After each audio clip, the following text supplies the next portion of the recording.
Let's head down south. Let's talk about the AFC South. Probably one of the lesser of the divisions over in the AFC, and I don't think I'm saying anything bold by saying that. But let's start it off by talking about the Indianapolis Colts. Daniel Jones, he's the quarterback. Shane Steichen says he's got a long leash. It's not going to be a, hey, 3 weeks later they bench him. It might be, but that's at least not what the plan is. Anthony Richardson, he's a bit frustrated, feels a bit, he's got trust issues now or whatever, now that he's not going to be the quarterback. But look, you still got Jonathan Taylor. And you got who I think, here's my bold take, they may have the best tight end in the NFL within 2 years. Give me 2 years. But I'll say this year off rip, top 5. Like, I think we're getting a Brock Bowers type just jump onto the scene.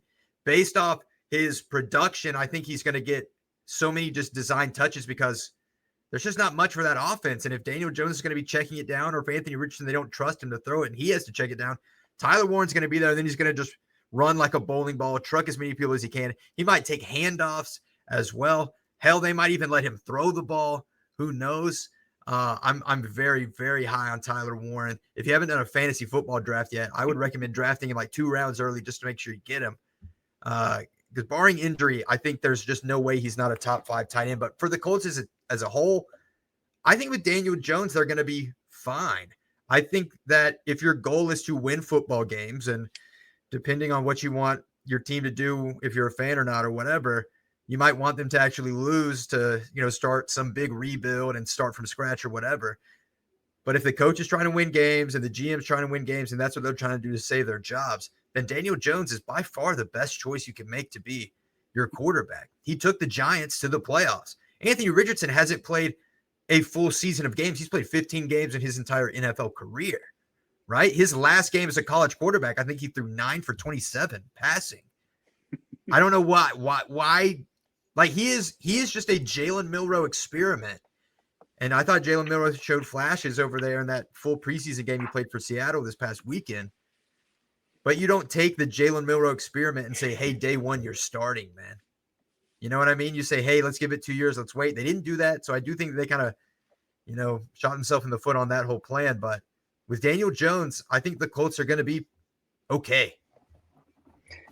I agree. I mean, with most of that, I think I know your love for Tyler Warren. I do think he's going to.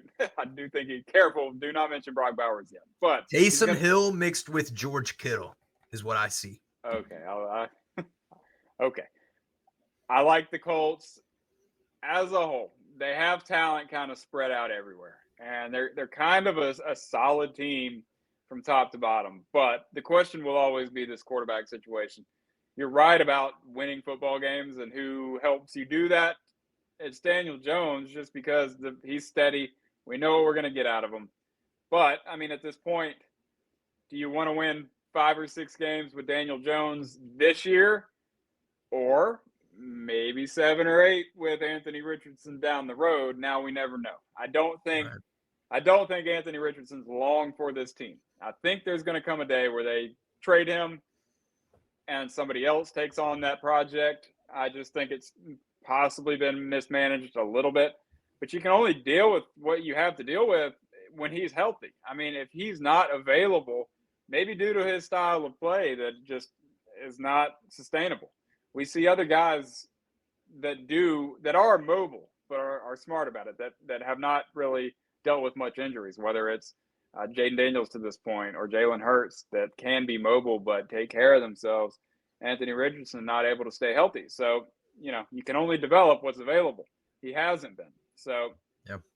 I don't blame them for taking the safe option. There's skill guys on this team to help them be really good, or, just by Colts standards. We'll say that. There's talent enough.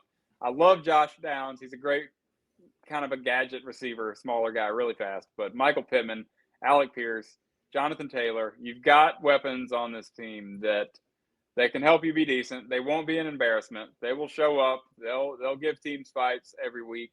But at the end of the day, you're still maybe a 6-win team. Yeah. Yeah. All right. Let's go to another team in the AFC South. Let's talk about the Tennessee Titans. You got the second-year coach out there in Callahan. You also got the first overall pick in Cam Ward. They have their win total set at the lowest over there in the AFC South for the Titans at 5.5. Look, I like Cam Ward. I think I saw a thing where he said he wants to be called Cameron Ward moving forward. So let me say Cameron Ward. I like Calvin Ridley. I like Tony Pollard. But as a whole, this team, there's going to be growing pains. It's going to be better than the Will Levis Titans. And I don't think that's saying much. But I think coming out of this season, we're all going to know for a fact that Cam Ward is that guy. Maybe we're probably not talking about him like we're talking about Jaden Daniels.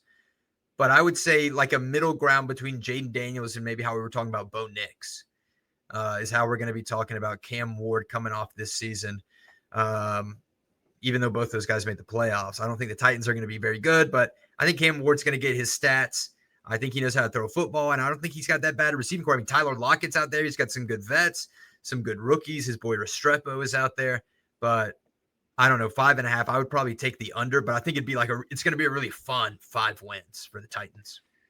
Yeah, I don't think Restrepo is going to make the team. I think they may have cut him already. Oh, dang. No. That hurts. That's his boy. That's his college teammate. But I am already a huge fan of Cam Ward, and it really I liked what he did at Miami, but I've become far bigger of a fan of his kind of during the draft and post-draft.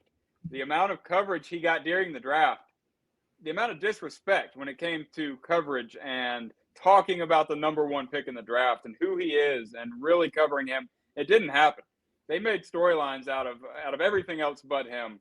And all he has done is show that he is wise beyond his years. He prepares maybe better than anybody on that team, from what it sounds like. And we've already seen it. And whether it's camp or these preseason games, he's smart. He can put the ball anywhere. I think they're going to be better. I think they're going to be better than you might think. I don't know exactly how many wins that turns into, but I think you're going to see Tennessee have a direction immediately. We're going to be able to see, we see what this team can be, and it's going to be led by Cam Ward. He is the leader of this team already, and I think it's going to be evident very quickly. They have a great mixture. You mentioned these guys. They have a great mixture of young and veteran talent. I'm not sleeping on Tennessee at all. Maybe this year it's just a noticing period of what they've got. But coming soon, the Cam Ward-led Titans will be something in the next couple of years. All right. Well, let's talk about another team over there in the AFC South, the Jacksonville Jaguars. Their win total set at 7.5. I think the Jacksonville Jaguars are going to win this division. I think that Liam Cohen and the middle schooler that they got from LA to be their GM, I think they're cooking up something. And look what Liam Cohen was able to get out of Baker Mayfield in that offense last year.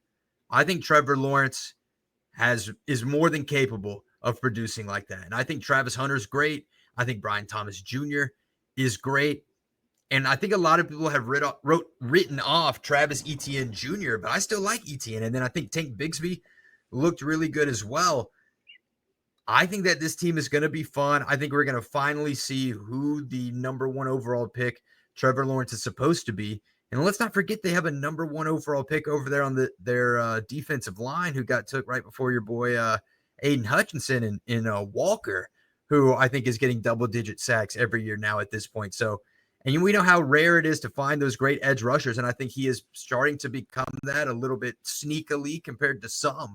But I like the Jacksonville Jaguars, and with Travis Hunter, if they can just play the 2-man perfectly, and I'm hoping that as young and geeky looking as they are, maybe the analytics are going to tell them the perfect ratio to play him on, which side of the field and how often to rest him so he's not getting overworked and he's available towards the end of the year for big games and things like that. But I'm really high on Jacksonville.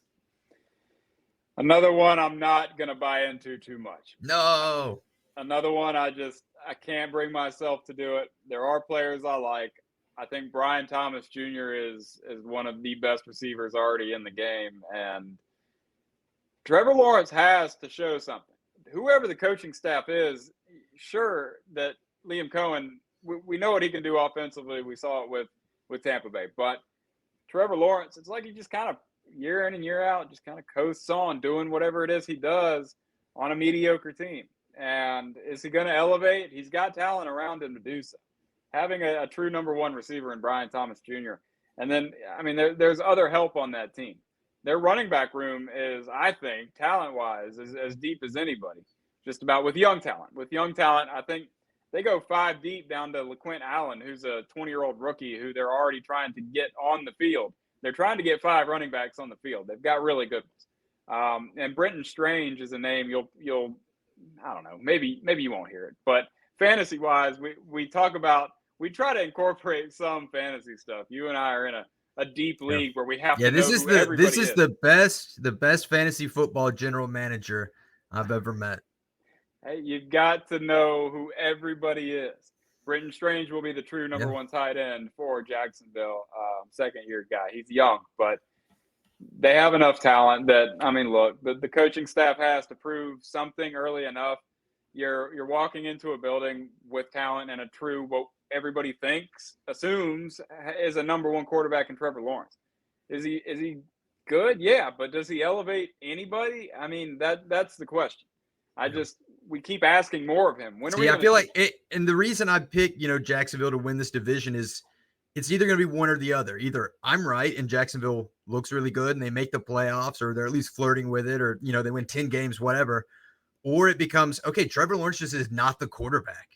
Because what's it going to take for us to get there, though? I think after this year, we'll know. If you got it, where they just took with the number 2 overall pick, they traded all these picks away to get you a receiving option with Brian Thomas. Your receiving core looks good. Your running backs look good. Your offensive line isn't horrible, I don't think.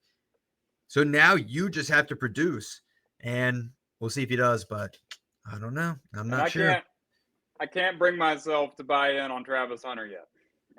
I don't have it in me yet to say I believe that it's going to work. And I don't know what it means when I say that. Yeah. I really don't believe in him defensively. I think he is going to struggle defensively.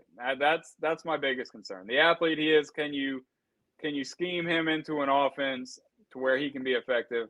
I do believe we'll see that first. It's going to take time if he's going to be this two-way player, which it's going to be really hard to get me to believe you're going to have this generational two-way player. He's going to find a spot in one spot, and he's going to have to rely on that because it's not going to last. Maybe I'm no fun, but I'm not seeing it. I believe. All right, one more team over here in the AFC South. The Houston Texans favored, highest win total in the division at 9.5. CJ Stroud, you got Nico Collins, no Stephon Diggs, no Tank Dell really anymore, unfortunately, but you got Jaden Higgins. You got the other guy from Iowa State whose name is slipping me right now in the moment. They just signed Nick Chubb. Joe Mixon's out there a bit banged up, though. Will Anderson Jr. They just got Danielle Hunter from the Vikings. I like Houston. I think Houston's really good, but I'm just so high on Jacksonville and their offense that maybe as I'm speaking, I'm kind of regretful. Like, why was my take that Jacksonville's going to win this while I'm here talking about Houston? But I don't know. I think CJ Stroud's sophomore slump last year just kind of threw me off a little bit. I have to be honest. How are you feeling about Houston, man? Good. Very good. It's absurd you would pick Jacksonville over them in this division. I'll just, we'll breathe. I've been a Trevor Lawrence believer, and this is me going double or nothing on my final hand. Yeah, have at it. I mean, what's he done to make you keep doing this? I don't know, but I think this team, Houston, Jalen Noel is that other Iowa State rookie who. Okay, yeah. Both of them, Christian Kirk. They've got veterans who are probably going to be on the field to begin with, but you've got major talent that you've just drafted that we will see during the season. But I think this team is so well coached. I think they're going to kill you defensively.